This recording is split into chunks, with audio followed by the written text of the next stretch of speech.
Kamusta na mga tol? Tapos na akong magpahinga. Balita ko ang hip-hop sa Pinas ay dumadami na. Lahat na huhumaling na, humawak ng pluma at papel na ang balak ay bumakap sa mga pumapapel. Tapos kinukonsinti pa na magtanghal sa madla. Ganyan ba ang ipapamulat na paksa sa bansa? Dagtang lumason sa isipang magmahal ng bakla. Kung isa ka sa dadagdag, wag ka na magtangka na umaban, wala nang upo anabakan. Kasi mali ang turo ng guro sa estudyante. Punuan na ang biyahe at iba ang nilagay. Nakaratula kasi, limitado ang sakay. Siksik ka ng tao sa palengke ng Pasig. Masiksikan sa ultra nung na-ere yung stampede. Nagsiksikan sa pila, masikip walang hangin. Na mabaho ang sinaw kasi ang dami na natin.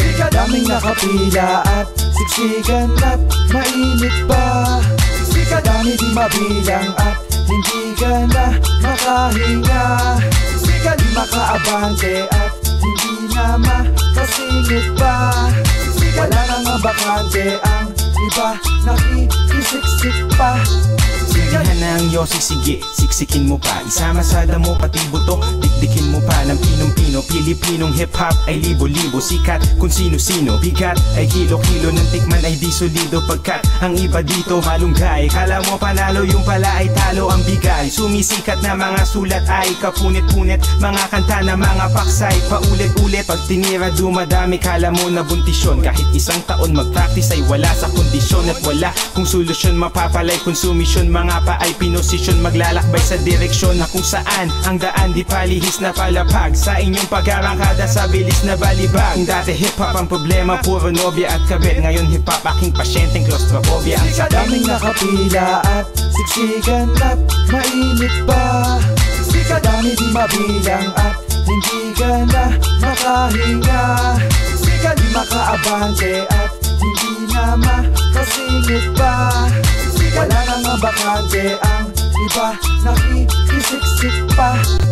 Siksikan na tayo, wala nang pwesto dito. Ito ay eksklusibo, para sa eksplosibo. Mga salitang masarap pa sa Pampangas, best tocino. Pero walang preserbatibo, wala nang mas pepresko dito. Aminin mo man o hindi, isa ka sa mga kumakagat. Pili tumatapat, estilo ko, hulmahan ng lahat. Kuhang-kuha pati overdubs ng kaya nyo ba to? Sobrang gaya yung boses ko, akala ko ako. Mga rapper na kolorum, mas kadiri pa kay Gollum. Mukhang tanga, pinupuri sarili sa forum. Luning-luning yung lyrics, Ron Henley yung flow. Ganyan din ako mag-rap pare 10 years ago. Ako si Manny, ikaw si Mansueto. Money, power, respeto, panalo ako sa lahat ng aspeto. Kumpleto, 100%. Mantikang ginagamit yo, ako ang nag-imbento.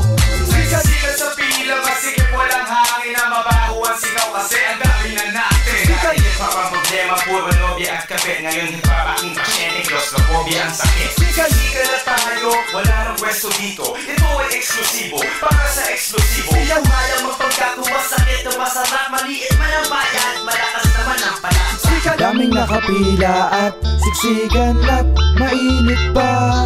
Siksikan dami di mabilang at hindi ka na makahinga. Siksikan di makaabante at hindi na makasingit pa. Wala nang bakante, ang iba nakikisiksik pa. Gusto ko nang maging pinakasikat na fan. Ikaw na si Eminem at ako naman si Stan. Masakit na sa ulo, masakit pa sa tiyan. Rappers na parang bass drum sa rap na jakan. Dumadami na sila, proof ay nasa cypher. 9 years old pa lang, tignan nyo, idol si Ivor. Behind bars, puno ang mga snipers. Lyrics na ang target, maabot si Sarah Meyer. Photographer ka ba? Hindi, web designer. Dami ng pangalan sa flyer. Today I retire as a rapper who developed a fire na nag-apoy roof dahil sa desire. Nag-iba ang panahon, sumang-ayon ng lahat. Noel kabangon niya ngayon, pati siya ay nagrarap. Di ko kayang magpanggap kung masakit o masarap. Maliit man ang bayad, malakas naman ang palakpak.